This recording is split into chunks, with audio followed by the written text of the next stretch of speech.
It's Katie Crysdale here from Lakeview Aquatic Consultants. Welcome back, or welcome if you are new here. I just came back from a permit inspection for a new aquatic facility here in southern Alberta. There were some lessons learned during that permit inspection, which was not successful, that I want to share with you today. As a little bit of background, when a new aquatic facility opens here in Alberta or anywhere, we do assist the client with getting their documentation and compliance done so they can typically sail through the inspection. Today, there was a very lengthy inspection, and the client had many things that were done right, but there was a few individual things I did not anticipate, they did not anticipate, that have to be rectified before a final inspection later this week.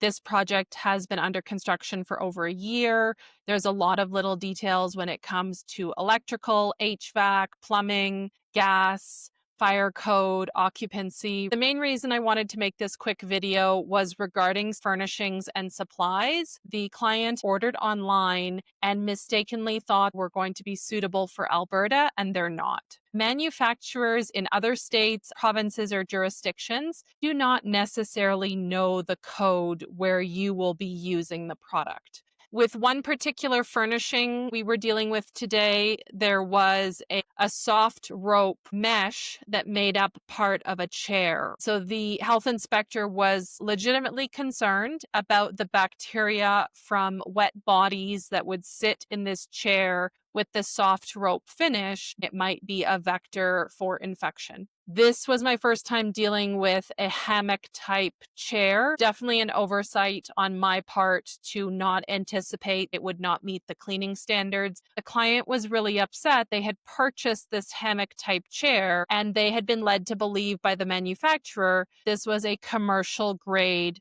fixture or furnishing in use in gyms, spas, hotels, in other jurisdictions. Why can it not be approved for use here in Alberta? It is a simple question of coming up with barriers on top of the chair, whether that is towels, swapping out the weave to something plastic, impermeable, not a cotton rope. The client was frustrated because in another Canadian province, the manufacturer reported this furniture was suitable for use in a comparable type of aquatic facility. Why then can't it be suitable for use here in Alberta? And that's simply not how the law works. Certainly there are precedents for considering something, but saying that it works in X jurisdiction does not by default make it okay in Y jurisdiction. The same thing came up when it came to cold plunge recently. I was working with a client who purchased what they described as a quote, top of the line cold plunge. It was a kit purchased online, a standalone unit that goes into a room or onto a deck or a floor in a gym or spa. This client was very frustrated. The health jurisdiction here did not permit them to use this product in their physiotherapy clinic here in Alberta. It was not suitable for commercial use, even though it was marketed as a quote, top of the line product. Whether it was marketed towards residential customers or commercial customers,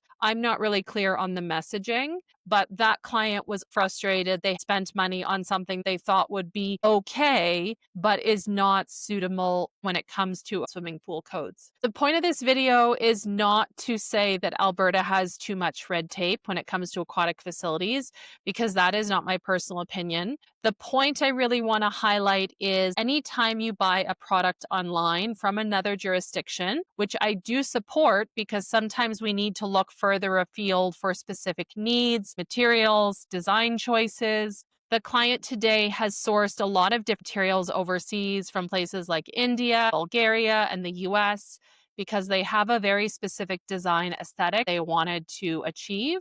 But when you get into some of these smaller scale manufacturers, i.e. one or two people who hand weave their chairs, they might say to you, this is suitable for your commercial business, but they don't know all of the ramifications. For example, here in Alberta, all furniture, fittings, and surfaces do need to be able to be disinfected. Having a cotton rope as opposed to a nylon rope or some impervious rope as the seat of the chair where wet people are going to be lounging is a detail that can end up being a very expensive mistake. this particular facility either has to take out those chairs or reweave them with the suitable non-permeable plastic rope, or buy something else completely, which is frustrating when you are in the final stages of trying to open a facility and running out of money, and you really just want to get open and start welcoming guests. As I said with the cold plunge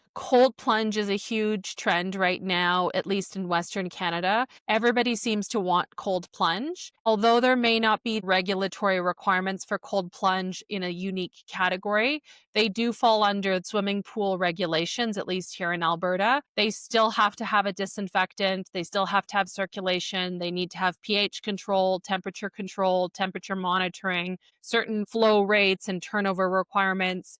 So even the best cold plunge tub sold as top of the line, the best option available for purchase from a cold plunge manufacturer, mean it's going to be exactly what you need for the regulatory or the construction or the building code requirements in whatever jurisdiction you are located in. This is a quick video where I wanted to really highlight that when you work in, manage, or operate a commercial aquatic facility, there is a lot more details that go into the decision-making process. That is exactly what I do in our management consulting services. We do work with you to make sure that you've considered all aspects of a decision, a choice, a purchase. We are human. Sometimes we miss things, as I did with oversight of not anticipating this rope on this particular chair being an issue. Thankfully, it is a relatively small design decision. We're not talking about a significant retrofit. So whether you're using a consultant to assist you with that or doing it yourself,